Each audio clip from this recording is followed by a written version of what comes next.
This is Colin. I'm here today with Andrei from Hypercent. We'll do a Digits Club AMA in terms of what we can expect from the Hypercent Launchpad and the actual launch happening in just a couple of days. Andrei, thank you for being here, hopefully enlightening us with all the genius you are building. How are you, sir? Hey, thanks for inviting me, man. Well, all good. We are very busy since our whitelist open was only 3 days ago, and yeah, more than 3,000 people joined our whitelist already. So you gotta be busy, man, with such things. Whenever you're building, you're going to have to, solve some stuff on the run. Blitz scaling. I can imagine. How big is your team right now? We are 6 people right now in Oh, the core team, and some advisors, like a lot of advisors. Not all of them are on the website. We've been in crypto since 2017, so we did gather a lot of friends along the way to that's good. consult with on different aspects of launching stuff, right? Perfect. Awesome. Could you tell us a little bit about the background of Hypercent before we get into details about the actual path? We briefly spoke about before about the actual chain, all that stuff.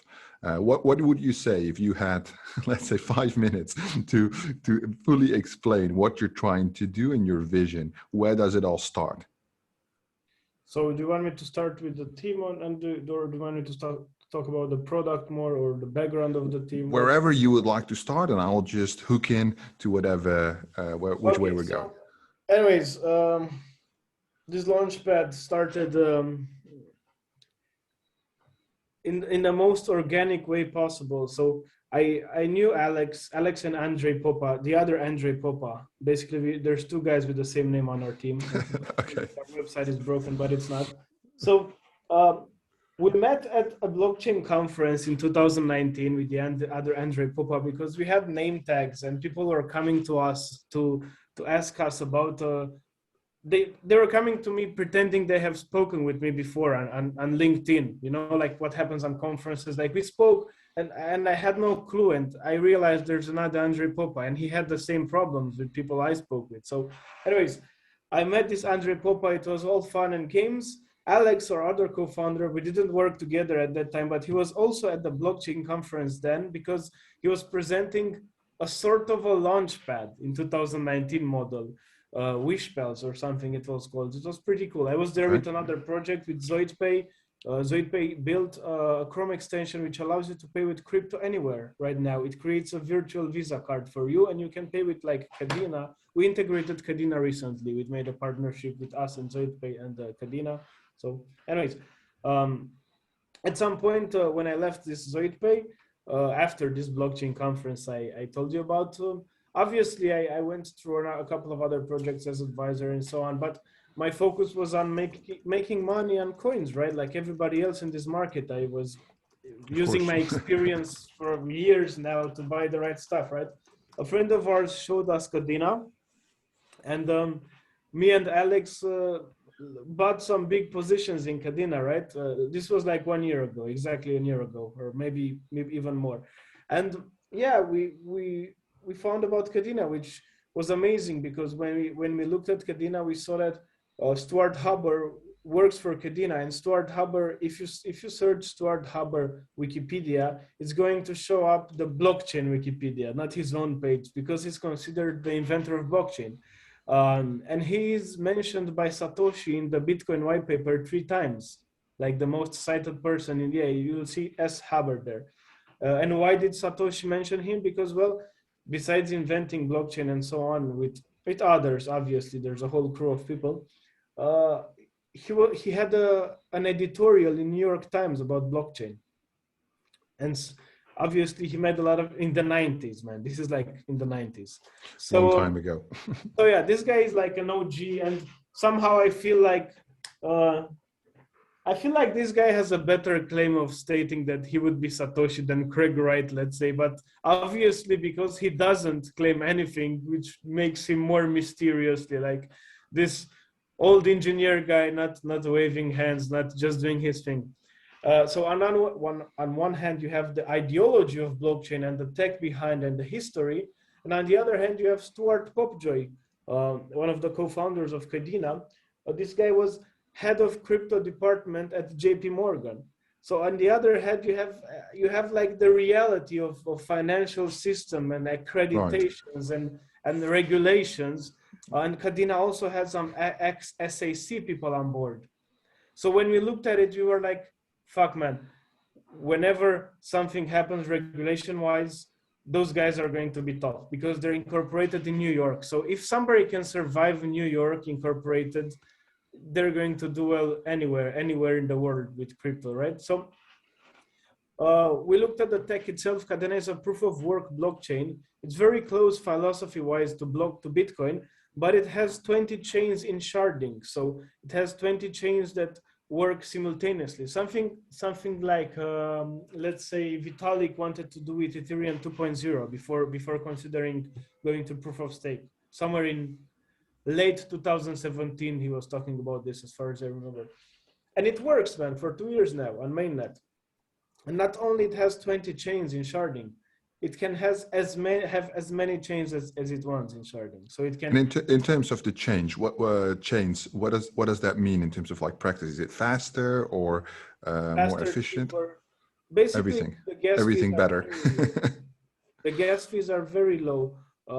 It's very fast for a proof of work blockchain. I'm not really looking at proof of stake speed because, you know, I could compare with me sending you some money on Office 365, you know. I mean, if I'm talking about blockchains, I will look to proof of work. If you ask me, it's what got us here. If Bitcoin fucked up once, no poop coins will be able to exist. No Shiba, no crap like that Right. people believe in, Yeah. right? So it's proof of work that carried us here. And as far as I can see with Solana stopping like my light flick, you know, I'm gonna stop the blockchain, start the blockchain.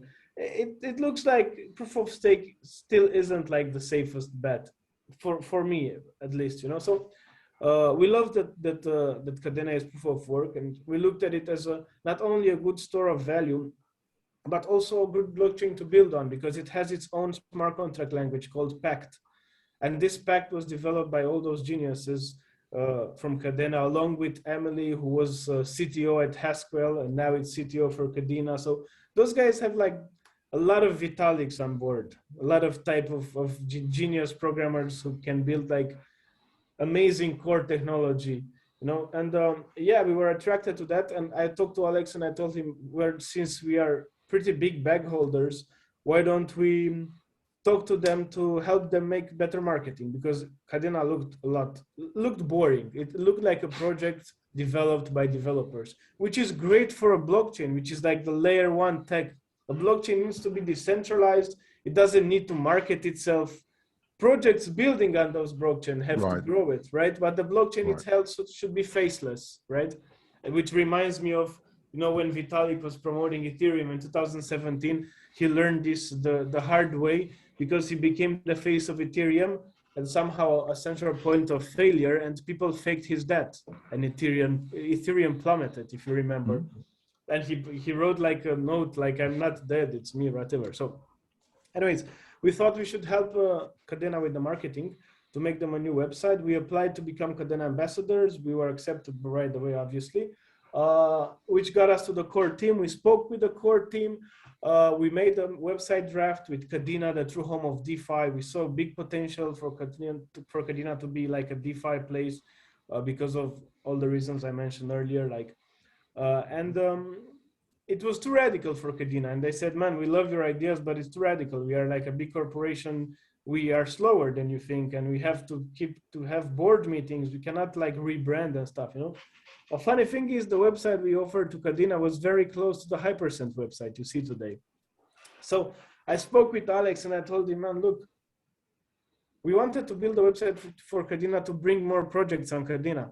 So, but that's exactly what the Launchpad does. And you have already have a lot of work behind you to build a sort of a Launchpad. And we know the team, and we are very, like, we are very well known in the Kadena community. We have texts and a website already. We just need to work a bit. Why not build a Launchpad, you know? And this started around, like, we fired it up hardcore around October, right? And last year, October. yeah. Oh, all right, that went quick. it went mad, man. When the Kadena community found us about us, we leaked it like to some builder community from Kadena with like 30 people there, including the founders. And somebody got it to the big communities, and people love to discover stuff, and we wanted to see what they will say. We were curious, and people loved our concept. And yeah, since then uh, it went amazing, and we had like a very good organic growth because we were very transparent to people. We want what happens? Blockchains with small gas fees, they end up like BSC with a lot of shit building there, and everybody comes there and build their own stupid coin, and nobody gives a damn about quality. It's like because there's no entry. It's cheap to build on BSC. Right. There's no fees. So we thought, okay, we want to make sure that Kadena is a place where quality projects build. And we wanted to make an example with ourselves, the way we communicate, the way we don't, like, we didn't create false expectations. People were like, how many projects want to join your Launchpad? Like in the second month of like in December. And we were like, man, Kadena is early at this point. This was December. There's no projects. We are speaking to some people. It's very early. We were very frank with them. Obviously, meanwhile, project has started developing, and they have started to learn Pact, to the smart contract language of Kadena, and things are moving nicely. But we are always frank to our community, and we never try to like pump it. How they say it or fake our numbers, or have like bounty or airdrops where people just come there to get free money. Or I think as a launchpad, you need people who want to put money in, not people who come to you because they want to take free money. So obviously for us, it was an easy way to build this. So yeah, anyways, long story short, we had to learn Pact. We are a team of 6 people, 3 developers, 3 developers, a Scrum Master, me and Alex, which are marketing, both of us, but also he's UX, but I know some UX myself. So it's wearing a lot of hats. And yeah, during this time, we obviously took inspiration for our favorite like launchpads. We looked at Selenium, Polka Starter. Like, we don't want to be the best launchpad like Kadena. We want to be one of the best launchpads. End of story. We don't want to stop, like, because it's easy to be the best in a small ecosystem, but it's nice to get ready to fight with the big guys, right? So when we looked at Launchpad, we saw that there's a big problem.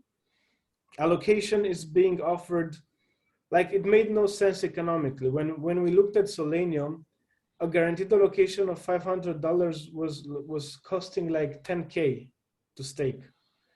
And then well, that's a common problem, right? That's like a pattern that we continuously see. Yeah, because the supply is a lot, the demand is a lot larger than the supply. So projects are raising 300K, and launchpads have like 10,000 users at least, right? So obviously it's a supply and demand situation, but you can fix it with game theory, and launchpads, they set the price centralized for the tiers. It costs this many tokens, but most of them have done that just before their token launched, after their own IDO. So obviously that token went on a 40x run or something, and the prices became like stupid, right? And also a lot of launchpads prefer to give like, they sell in the IDO, they look at how much maximum people can get from the IDO, and they would say, okay, the first tier would be a bit more than this, so people have to buy again. So they create like this fake, let's say, forced demand for their token, and in the end it bites their ass. It's like the short-term pumps, right? And therefore they always decline after the IDO closes. Yeah. So what we thought about was, I mean, you can solve this with simple systems, mathematic wise, like don't give somebody 10 allocation and the other guy no allocations. How about that, So or base more stuff on lottery and randomness and less on how much you can get, So there's a lot that we can do, but obviously we took it further tokenomic wise, and basically our main token, which is called Hype, This is the like a token based on the Kadena blockchain, which we are selling in our sale right now. Right. By staking Hype, you're going to earn Stardust, a secondary untradeable token. It's like points, let's call it. You don't want to fuck around with your main token too much, right? You don't want to have people spend it because it's going to go to somewhere else. How are you going to get it back in the market? So it creates problem, right? So you stake it and you get Stardust. And with this Stardust token, which is untradeable, you can either go into sales, which means that you can buy lottery tickets or guaranteed allocations for sales. But when you do this, you're going to burn the Stardust. So the total supply of Stardust, like for everybody, will get lower when people like go jump on a sale. So let's say we want to create the lottery tickets to be supply and demand based. So we don't want to set them centralized. We want like the market to adjust them at some point. So let's say the lottery tickets become too expensive at some point. There would be people left with Stardust and nothing to do with it, right? And the ticket will still be expensive, right? But what we did was create the IDO Vault, which the IDO Vault is, Launchpads get paid by projects to launch on them with tokens. Besides other stuff, like a percentage of their token supply, of their tokens selling on the platform. Either ways, it's tokens all the time. You're going to have tokens, right? So a big chunk of those tokens, like majority of them, we put them in a vault from all the projects. And people can go there with their Stardust and mine this vault. And they get airdrops from all the projects launching on Hypercent. Even though they cannot get into the sale, obviously smaller fractions, but it's there. It's like you're staking in, instead of API of your own coin, you're going to get API of different fragments of coins that launch on our Launchpad, right? But what happens is the rewards on the IDO Vault are calculated based on the total supply of Stardust, which has now decreased because people burned it to get into the IDOs. So the Vault has become massively profitable right now. So the people who are left without tickets are just going to the Vault. They're like, okay, I'm going to mine this. But then too many people lock their coins into the Vault, and the tickets have become a lot cheaper for the next sale. So it's a live economy, which is going to be very hard. How would for this Vault? Yeah, you say mine. How would that work? Is it also like staking on the Vault, or is it different? And you're just going to get API by different coins calculated on, obviously, and how many people are there. There's a total reward. More people there, lower rewards, less people. Yeah, but basically, I understand like the balance of things. Ideally, if we would have, let's say, the smaller guys would have continuous benefit, right? Because they can go left or right. Let's look at the bigger guys, right? They would accumulate the Stardust. Is there like a cap on how much they can assign per sale in terms of the Stardust, or is it like uncapped due to the supply and demand? What we want to do is, we don't really want to create a playground for really big players to, because you already have that, big guys, they have a lot of Launchpads, man. Big guys are everywhere. The Launchpads are theirs, right? So what we want to do is not give maximum more allocations per person and create a volume of many people joining an IDO rather than 3 guys buying everything, the same 3 guys buying everything on Launchpads. Because this is what happens on many Launchpads. And it's like those 10 guys who go like, okay, sell everything, buy everything.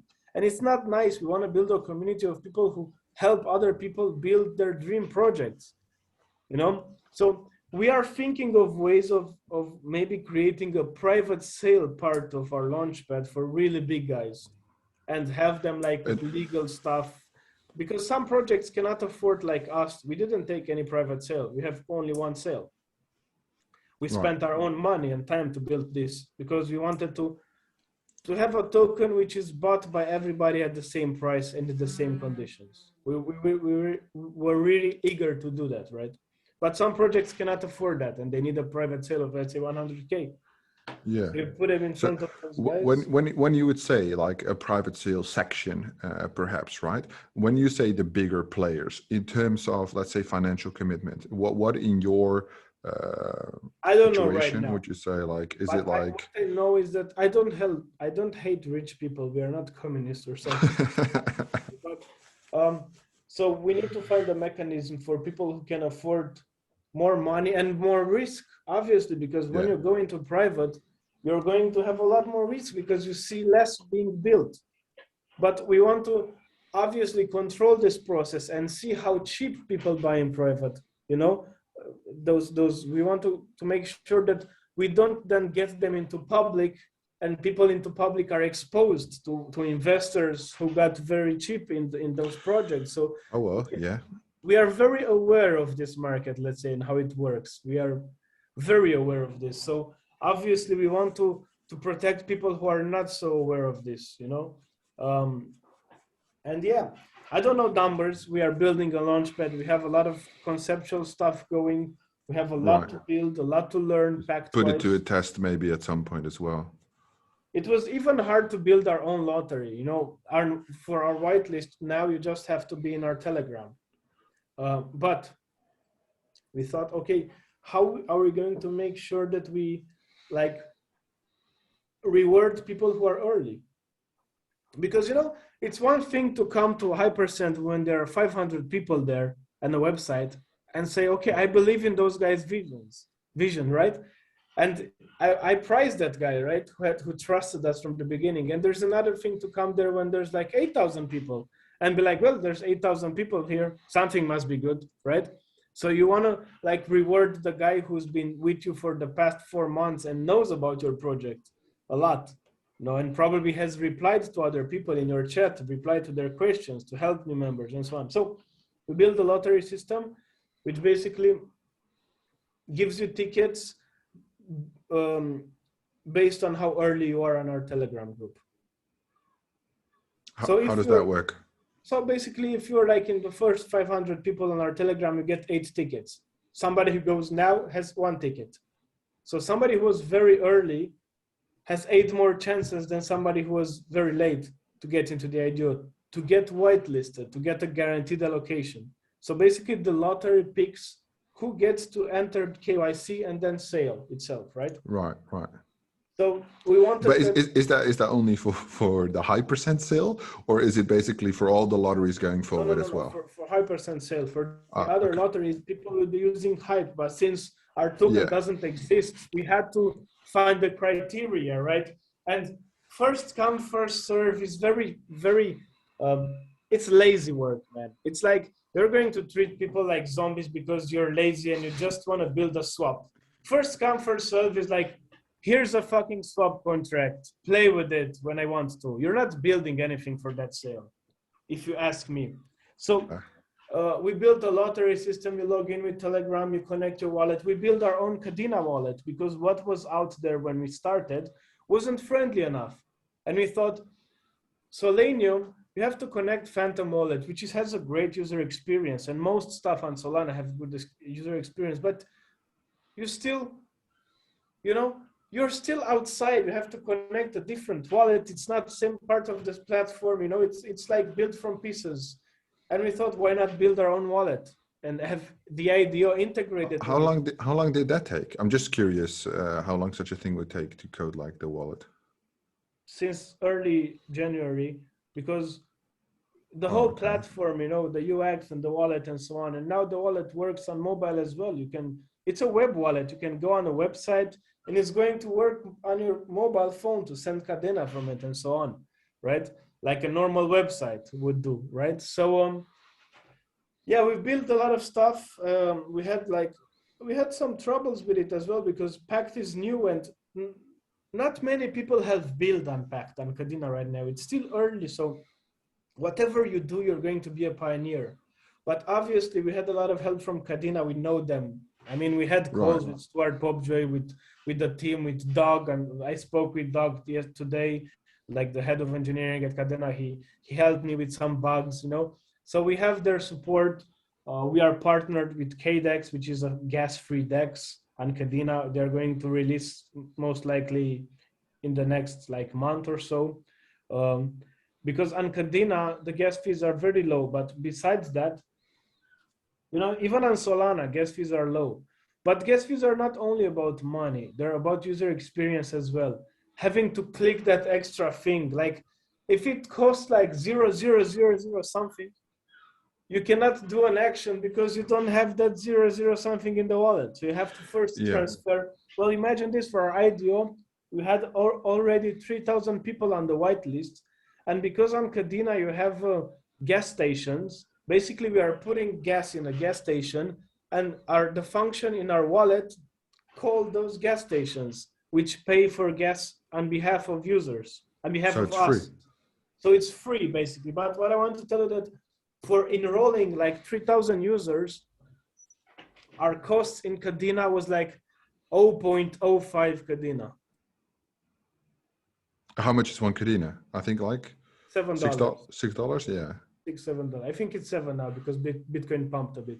So imagine this, you know, and our whole IDO, we have a lottery. It's built on pacts. It's on-chain, like a smart contract lottery. It's on-chain because we wanted to showcase building on Kadena. How can you claim that Kadena is so cool and then like sell an ERC20 token and say we are going to build the rest? Facts.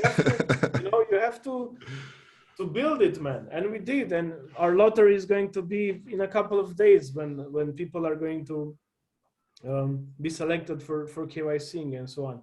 So I have an interesting question right here on the Hypercent actually, because I understand it's definitely focused on Kadena, the projects, because that's one thing that somebody asked as well. Will you guys ever consider projects launching on other chains to also launch on Hypercent, or just focus on Kadena all the way through? Only if they want to be like multi-chain and it makes sense. Like ZoidPay, for example, they want to have coins on Elrond. They have moved some of their coins on Elrond. They want to have some coins on Kadena as well. Obviously, we cannot launch them, but this is an example. We cannot launch them because their token is already tradable. But yeah, most likely,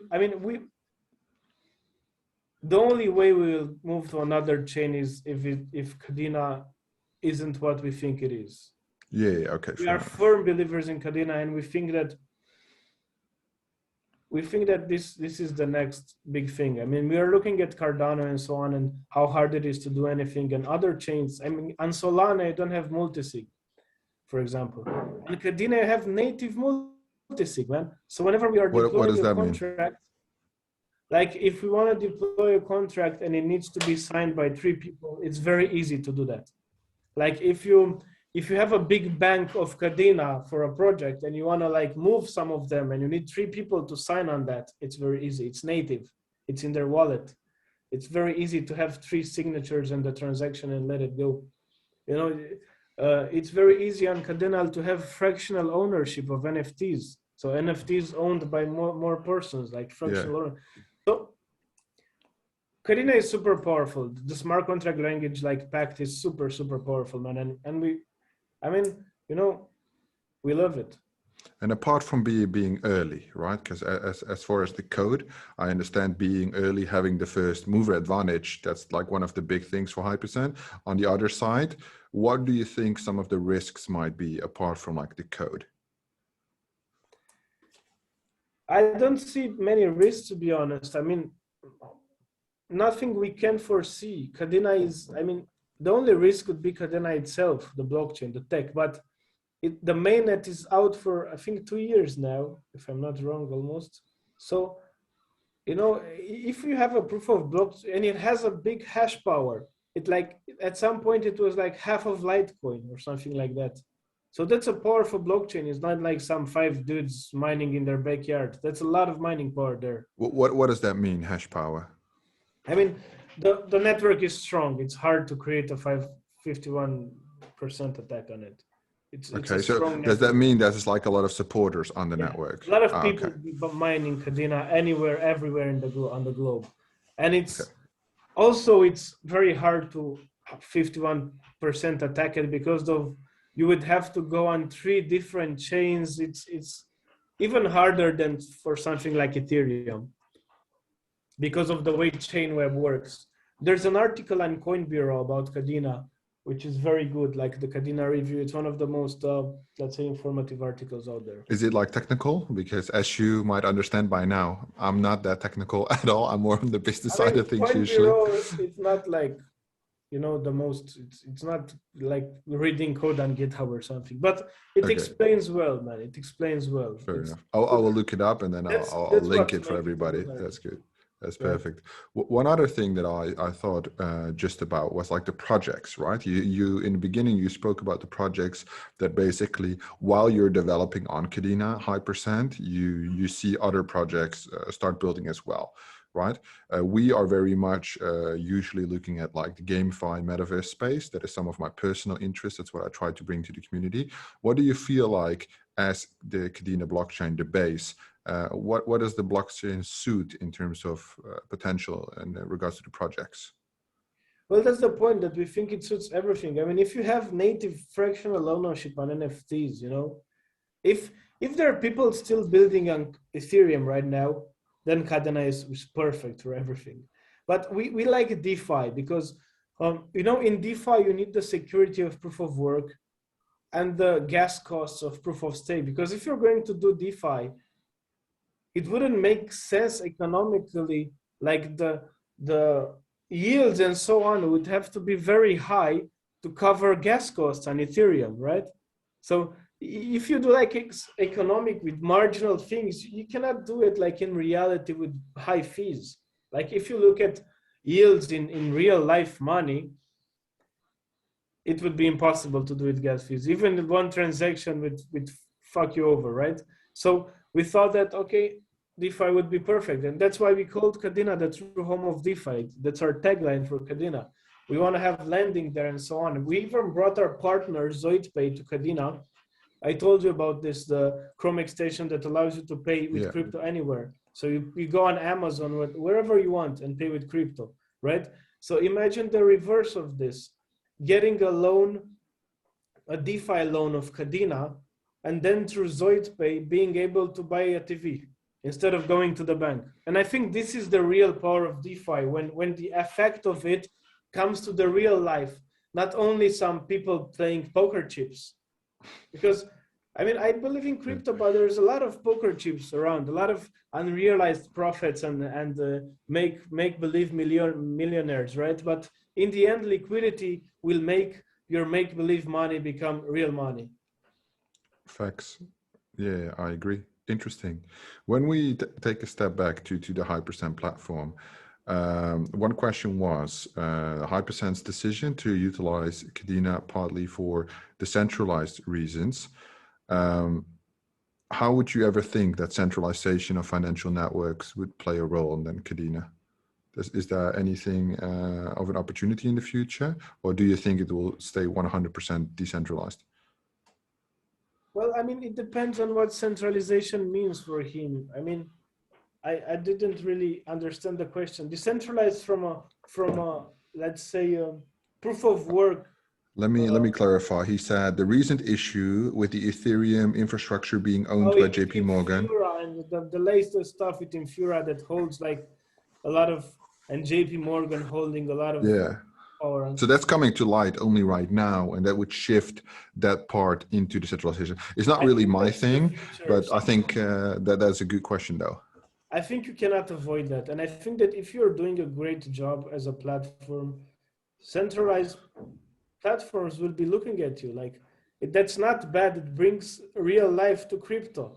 I mean, it's not like decentralization will disappear. It will just make some things more possible. And I'm not sure, I didn't read about Infura and Ethereum that much, to be honest. So I'm not sure to what extent it's problematic or dangerous for the community. But, you know, if you're going to have a public blockchain, somebody can come and build on it, right?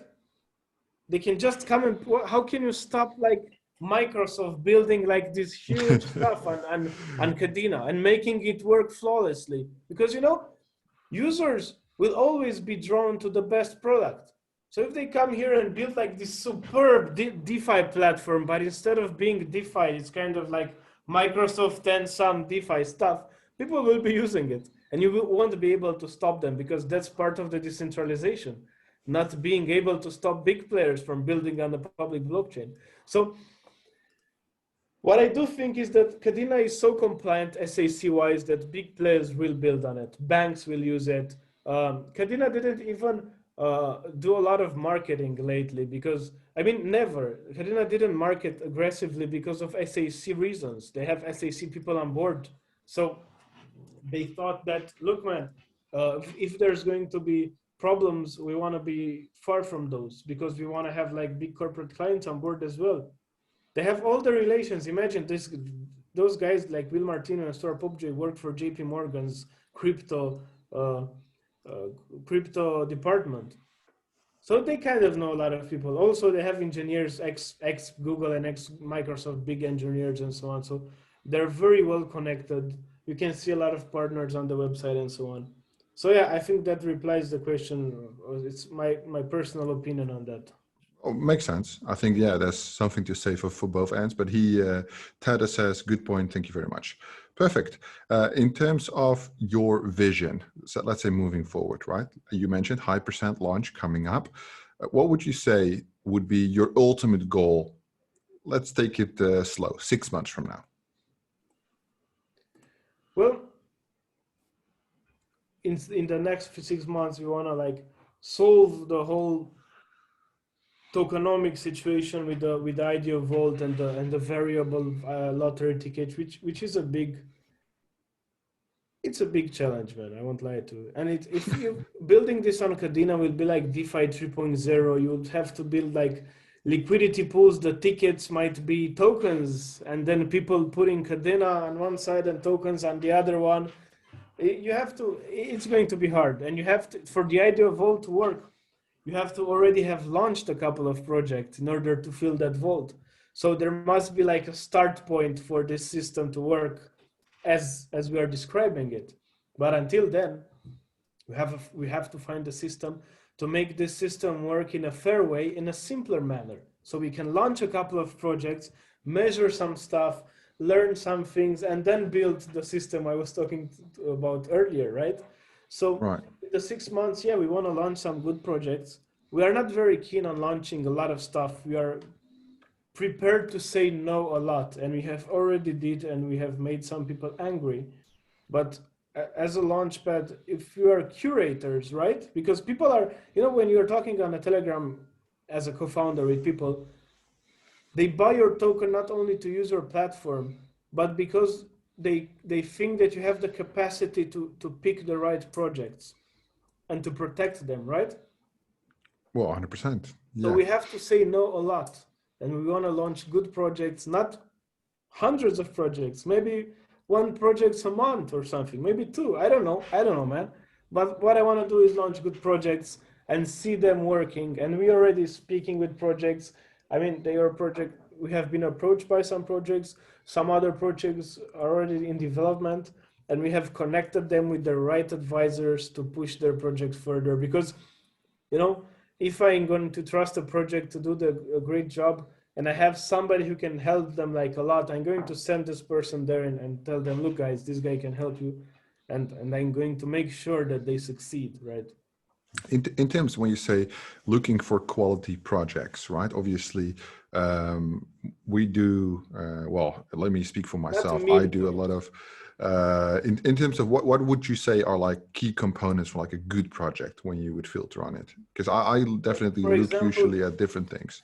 So basically, Kadena-wise, I would launch tech projects right now, like somebody who builds Node as a service, like somebody who builds not Infura level stuff, but a lot of infrastructure for Kadena people, for like dev UX stuff, dev experience tools and so on. So people who build tech that helps other Kadena projects build after them are useful for so early in this ecosystem. So the main foundation of Kadena.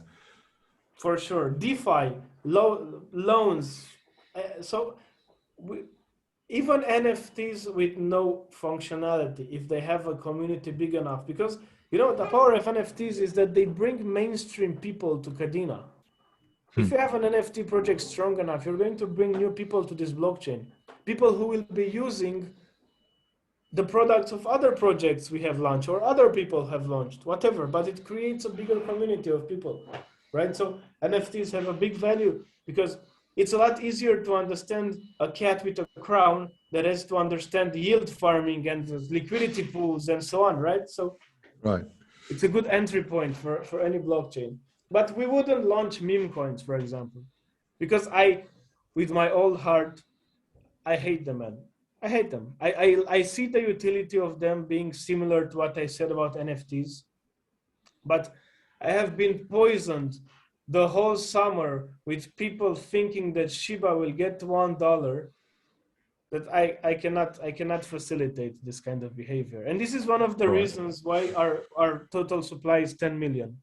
We have a very low total supply, which makes our token look expensive, but our market cap still small, which protects us from people who see Shiba going to $1. You know, we want to think that one of our first token holders have to understand very well how those markets works, because this is a launch pad. You know, they need to understand this.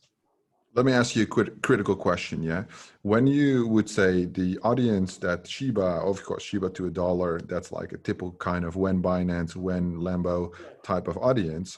But still, there's a big empowerment from your side, from the Hypercent side, on the lower quality audience. I mean, people with less cash flow, investors with less significant cash flow. How do you think that would balance? Because normally, if I look at some of our other partners, like we have partners like Perigen, Unix Gaming Launchpad, Anypad.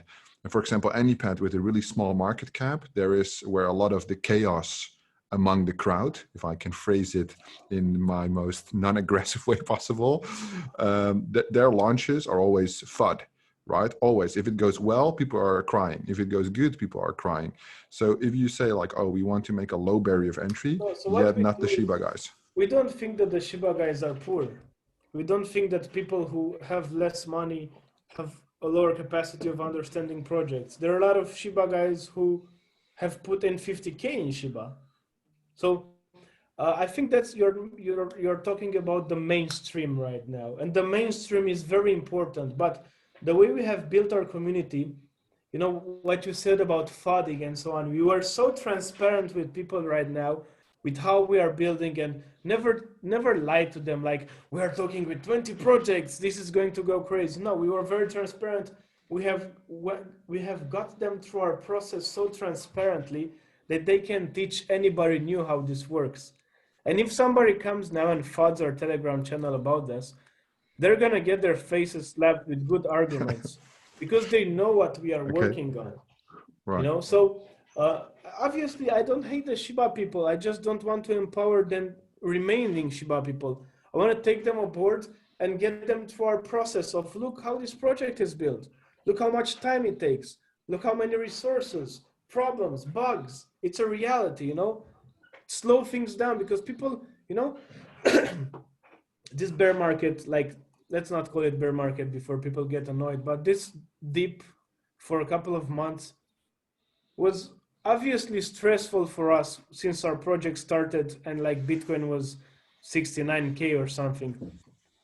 Like, it was a coincidence that that happened. We didn't start our projects at Bitcoin at 69K, but along the way it became that. And there was so much noise, man.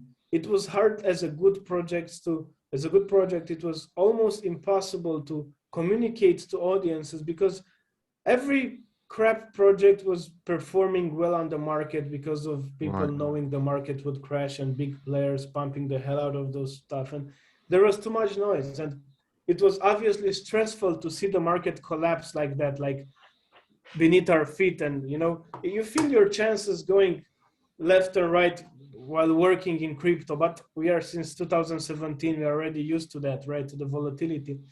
But the silence of the dips is golden. That's when the real projects can shine and people listen to what's happening, because a lot of projects die and they have nothing to talk about. Nothing. They have no more fake Shiba swap shit to talk about. There's silence in those moments, right? Obviously Shiba has like billions of market cap, but there are a lot of copies and so on that made a lot of noise, right? And they're dead now. right? So if you can raise during the bad days, you're going to have the best holders, period. Because you're going to have people who see value in your projects in the darkest days. And this is what you want to gather. So when I had we had marketing deals for whitelist spots and so on, in the biggest Bitcoin dips, I would go over and tell them, okay, activate this deal. Because I preferred 15 people who saw value in us in the ugliest red candles you have seen than 100 people who come over 1,000 in green days when they're like just throwing money around and crap, right? Even to bigger partners, because we have VCs on board, but they have to come in like normal people. So if a VC came to us, they had like 10 spots from us, let's say, right? They have to use 10 different people and 10 different KYCs. The only thing they have is reserved spots. They can access the sale because they offer us free marketing or free intros to an exchange. Or obviously VCs are good, man. VCs are not bad. People say VCs are bad. No, VCs are good. It's up to you how much power you give them. VCs can become bad if you're going to sell a lot of token to them for very cheap, right? They can become bad if you give them power, but if you don't give anybody power, it cannot influence you, right? Negatively.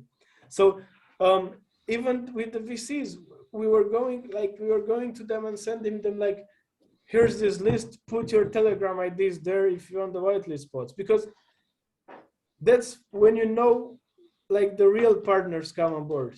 Some of them said, oh, the market doesn't look right. Okay. It's okay. It went well, Yeah, because that's basically just the guys who are looking for the money grab. That's churning. It's churning.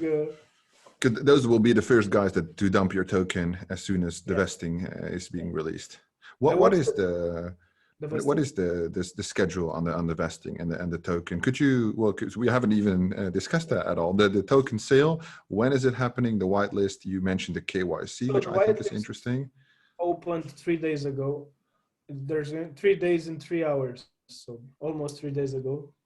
We have like more than 3,000 people on board, which is on the whitelist, who want to participate in the lottery. Some of them have guaranteed allocation spots because we gave guaranteed allocation spots to community members who first 200 guys on Telegram, they had guaranteed allocation spots. Those were the people who discovered us like in the earliest days. Yeah, again, reward them, right?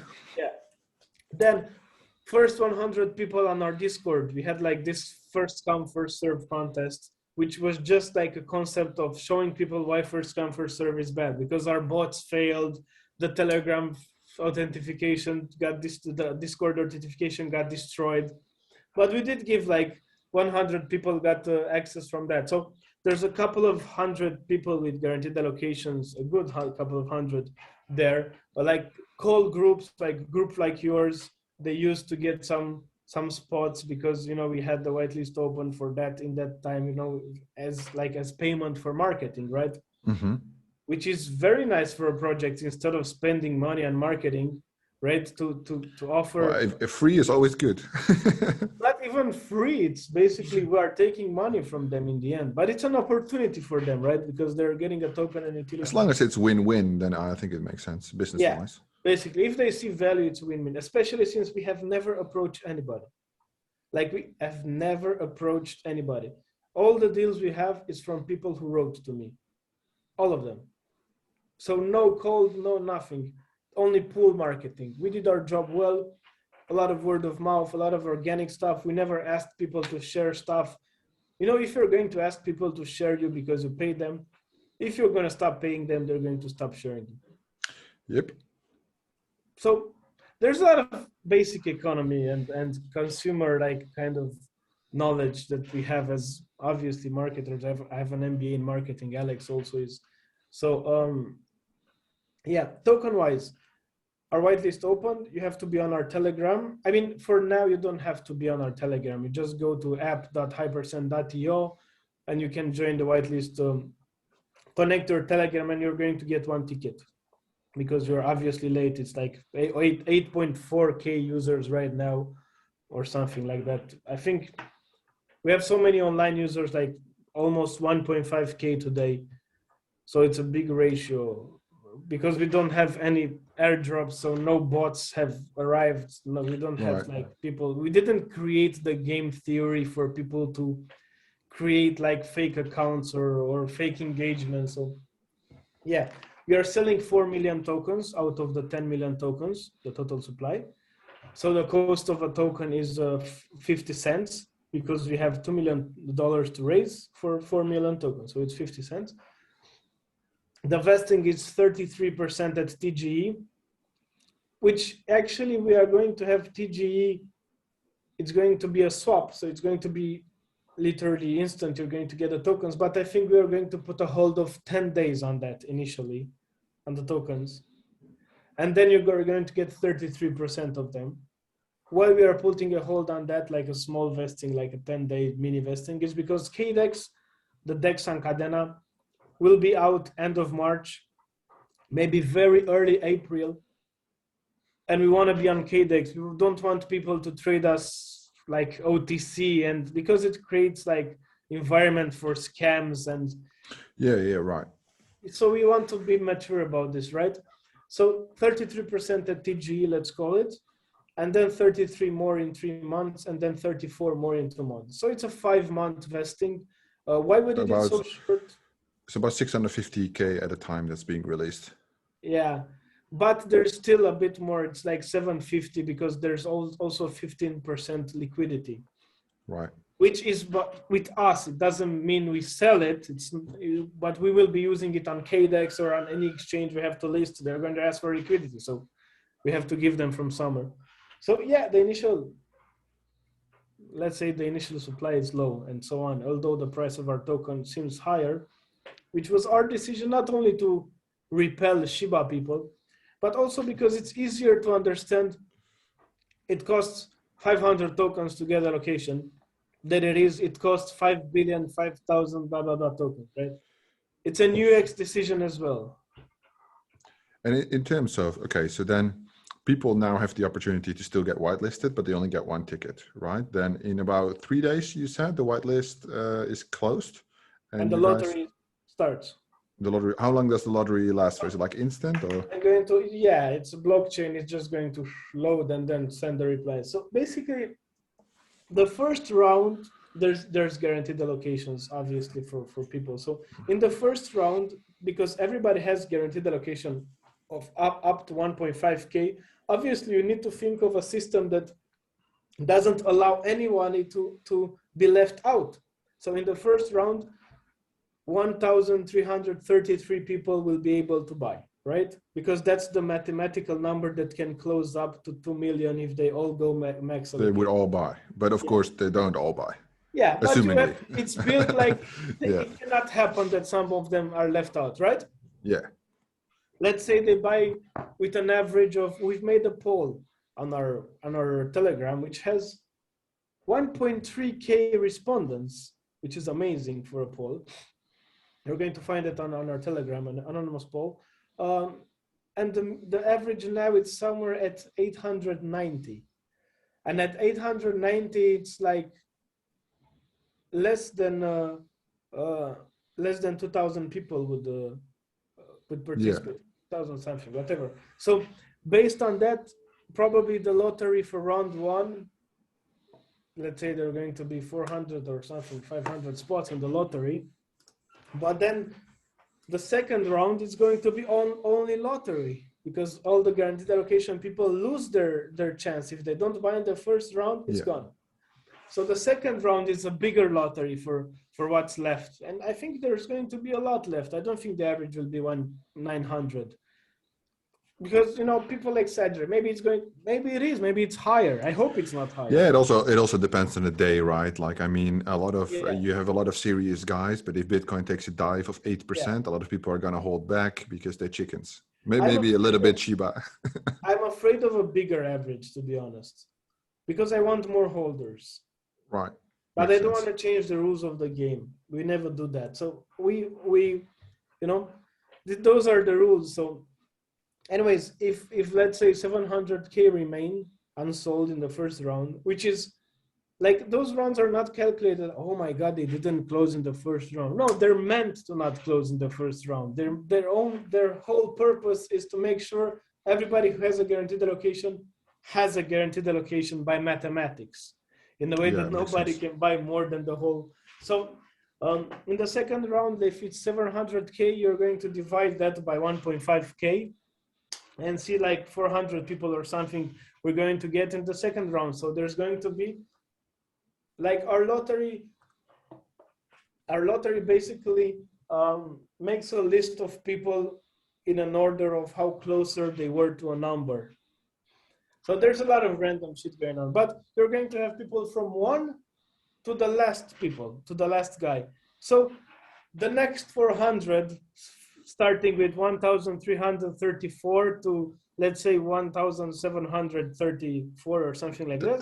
They get the next opportunity. Yeah, and the last round is queuing basically. Let's say there's 30K left. That means 20 people. Just like the next 20 people in that list have 10 minutes each to get it. So Man, we wanted to build. you just blew my mind to what you just said. Like that's the interesting thing today for me personally is that you said the first round is not supposed to sell out because it's mathematically kept at 100%. Because I always talk shit in my YouTube videos of project not selling out in the first round. Depends But on now it makes sense. Depends on how if a project has a first round of first come first serve and they don't sell out, I think they're trying to raise more than they can, right? But Right. for us, the first round is designed not to sell out. We want people to access their guaranteed Got to get allocation. guaranteed. Yeah, fair. That's very nice. Is Is there a minimum allocation? Sorry for interrupting. Yeah, I you. saw $250. It's the minimum. Okay. We had it at 100, but we thought that we are paying for KYC and so on, and we thought let's just raise it to $250. So basically, the KYC as well as means that all the U.S. citizens primarily are excluded. Not our fault, though. Not. We're just Following following best practices. Yeah. Why? Because I love KYC, right? So I own many businesses. So with KYC from a business point of view, all legislation and regulations you're compliant with. So there's never any doubt. If you skip the KYC, you just have the always exposed risk to any government trying to stir shit. And exchanges, man. You're not going to be able to be on exchanges. And also because our max cap is very low at 1.5K, we don't have anti-money laundering problems as well. We are not taking a lot of money from anybody. Those are like you're going to use half of your salary from Switzerland or something like that to buy some tokens. That's all right, So yeah, this is the sales system, and we didn't want to rush it and make it like the FOMO is not in the how well the first round sells. The fact is that we are not raising more than we need. And you do need 2 million if you want to have like money for the long term, because you don't know what the market is going to do. A good exchange listing will get you to 200K.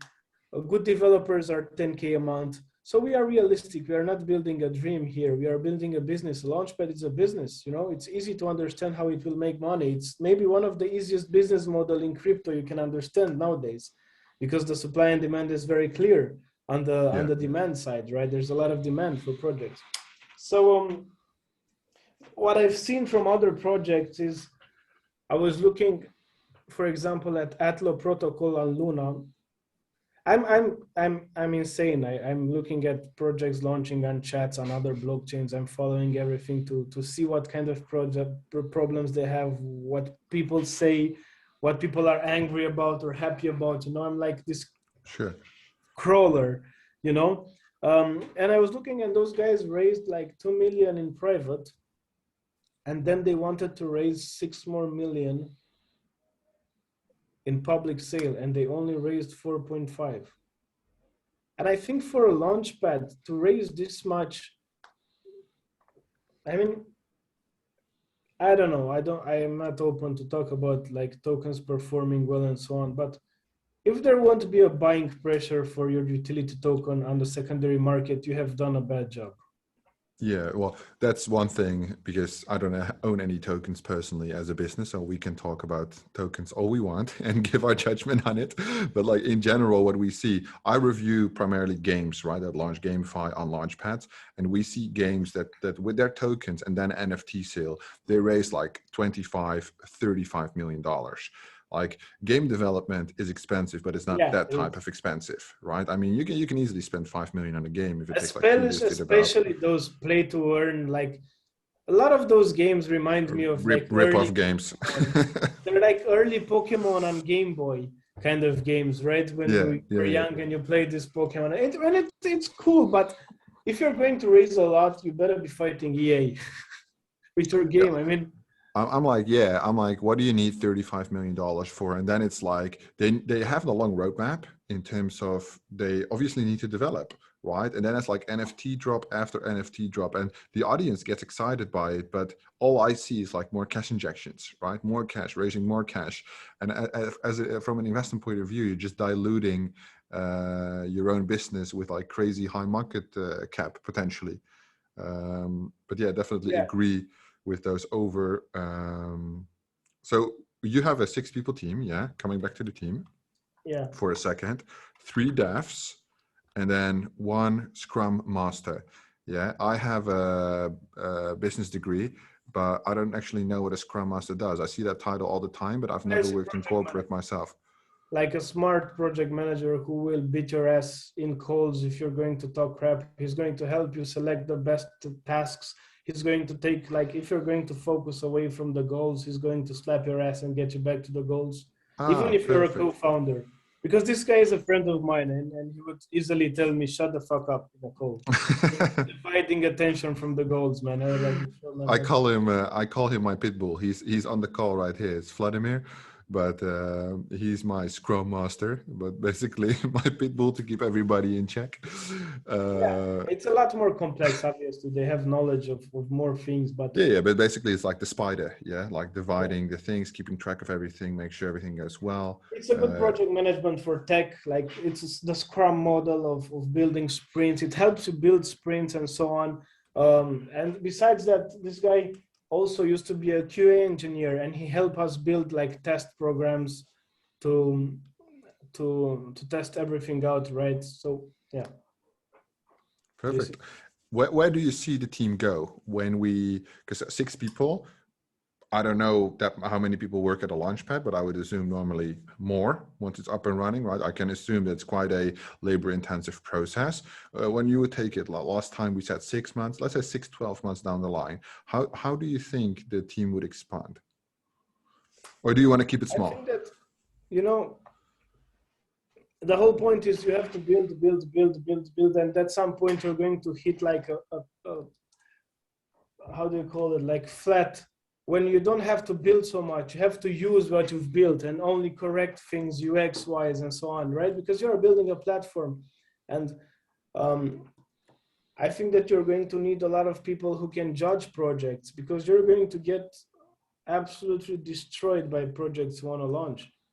And you don't Yeah, want to spend your whole time as a co-founder starting from the earliest. And basically, this is one of the reasons why we have been very transparent of how we judge projects and how we think of things, because we have a massive community, and at some point some of them will be able to judge projects, who launches and who not, because we have a third token which is called time, also untradeable, which is created whenever you use Stardust, which is the governance token. Basically, it shows us who used our platform. So basically, it's not only ownership of hype that gets you to vote on projects in the future, because governance is hard, let's be honest. We haven't been able to solve it for the past 30,000 years. So it's not Hypercent yeah, who will solve it in like 3 months, right? But basically, people will, in the future, they're going to vote on projects, which will take a lot of load from ourselves of what's good, what's not, you know? So from a logical point of view, Hypercent is what they buy, is what they stake to get Stardust, to get allocation. And when Stardust is consumed, so the burning Yeah, effect takes place, you get time yeah. dropped into your wallet. Yeah, which is untradeable. It's just like Yeah, points. It's like experience in World of Warcraft. You're leveling yeah. up, right? But on blockchain. So obviously this is the system, and yeah. And then you can spend the time later We're to not going cast to your spend vote, it something that, like this. like, let's say if there's governance and voting implied, you can say like only people who are level 20 can vote. How much time Oh, do they right, have? like that. It's a Yeah. comparison. I didn't think of levels and so on, but it's like some kind of Yeah. way of, Well, we at the Digits Club last week, I think, introduced the governance team as well to take away from like us as the core team. Now we just have a group of 100 people who hold the most NFTs. They vote in terms of well, if you were allowed to talk today, and they voted, and you were allowed to be here. So basically, the whole community nice. So by the community with the governance community. already working. Yeah. So basically, yeah, we have advisors that can push us. Like Justin Wu, he has like 200,000 followers. He's our advisor. He's like helping us with awareness. He's building, like, he had NFT conferences in Miami with like big stars there. So we are reaching mainstream as well. But there's no second chance for a first impression. So if you're going to make a mainstream approach, your Kadena must be ready. The decks must be out. Hypercent Right. must have launched some projects. The same with listing on exchanges. People go like, when are going to list on centralized exchange? I'm like, Yeah. not now, man. I mean, we will have the money to do it, and the relationship and the requirements legally, because we did KYC and AML.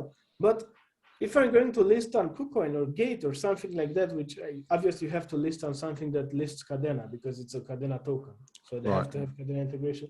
But if I'm going to do that, for sure I'm going to do it when I think I'm ready, when I have a couple of projects launched, because I'm going to expose myself and Kadena to a whole new audience of people. And their judgment, yeah. Yeah. So there's no second chance for a first impression. We are here for the long run, man. And we have been here in the crypto space for early, let's say mid 2017. And we've seen scams, we've seen bullshitters, we've seen people fake engagements in group. We are very knowledgeable with this kind of crap. So we're doing the opposite of everything. People building like high supply tokens, we build low supply tokens. Because it also creates a narrative in your community. People come here and say, why is this token so expensive? And then you're going to have people who don't understand market caps learning from people who understand market caps why Shiba won't go to $1. So even if you're creating, if you're creating enough narratives, people have always a reason to talk about you if you're different some way. We did the same with our community. We didn't employ Combot until like 2 weeks ago with automatic replies, because if a bot automatically replies to all their questions, it stops normal people from interacting to each other. And a community is when a guy who is not me helps another guy who is not me as well, Right. to learn about Hypercent, right? So, yeah, and even with the bot, I mean, that's what everybody else is doing as well. Yeah, and we have to do it right now because we had like 600 users per day, and our mods were tired, and there were a lot of questions. But we want to grow slower than that. It's hard, but it gives people time to accommodate and learn about the project, because older people in the group will teach them. They will ask questions, and people will reply to them. They look, this is how it works. They have time to understand us and our vision. Where's the actual core team located? I forgot to ask that. Most of us are in Bucharest, except Amar, and Amar is in Ohio, one of our developers. So we are in Bucharest, in Romania, and Europe. Right, perfect. Lately, I've been hearing a lot about Romanian developers, like in general. Like I think all the companies I spoke with last week, which were many, half of them had like developers from Romania. We're not cheap anymore. It used to be very cheap to get developers from Romania, but it's not the case anymore. But we had fast internet since like early 2000s, so it's upcoming. In effect. I remember I was in 2002 or something. I was already downloading with 10 megabytes per second, and I had like friends in Germany on dial-up, and I was like, I'm gonna take this 5 gig video and just watch it or something like that. So yeah, we are located in Romania. There's a war happening like 1,000 kilometers from us, or maybe less. But yeah, we are a NATO state in Europe, so it's All safe, all good. Not yeah, yeah. not too worried. Is that where Dracula is from? Romania. Yeah, I mean, it's a legend like the leprechaun. He doesn't Maybe want the to talk about leprechaun. it. No, the leprechaun. Maybe even the leprechaun. That it was like a rich midget dude, like a rich little guy, and they made him like into a legend. But the legend of Dracula was like this ruler we had who was very fierce. When the Turks and other people like used to attack us, he used to impale them in sticks like vertically from their ass to their mouths and leave them on the field to create fear. And he used to do that with thieves as well. He was like a very like iron hand ruler. And somehow because of this and American imagination, this resulted in a nice story, which yeah, Vlad the Impaler, which basically Vlad Tzepes is the name, is the Romanian name, which basically, if it brings people here to visit, I don't care if people believe I it. only know that Romanian food is really good. I watch a lot of food shows, and that food looks really delicious. You should watch how was it called? There was a show made by this Charles British guy, Taste Flavors of Romania. Flavors of Romania. A All good right. travel food show on Netflix. I watched it and I didn't know half of those places. I was like, this is so Oh yeah. close to my place. Can go by once you get a day off, right, from the hustle. Explore You your know, own I, country. I try to protect myself. I had some burnouts in other crypto projects, and now I understand that working 18 hours a day, you're not working. You're pretending for 10 hours, and the rest is Fair just enough. tired. So even today, I played a lot of Mass Effect. I was tired from yesterday. I have to reply to a lot of messages, do AMAs and so on. So I just need some silence sometimes. So I played like Mass Effect Legendary Edition. I bought myself in the summer an Xbox Series X. And when I want to chill, I go there and I play like non-competitive games with story and so on to just refresh the brains. Yeah, just ease up a little Yeah, bit. yeah. Yeah, it can definitely be quite intense developing the projects. But yeah, so far all good. I see we have no more questions. Is there anything else you would like to share with us before we finish this? Well, I think I've spoken a lot.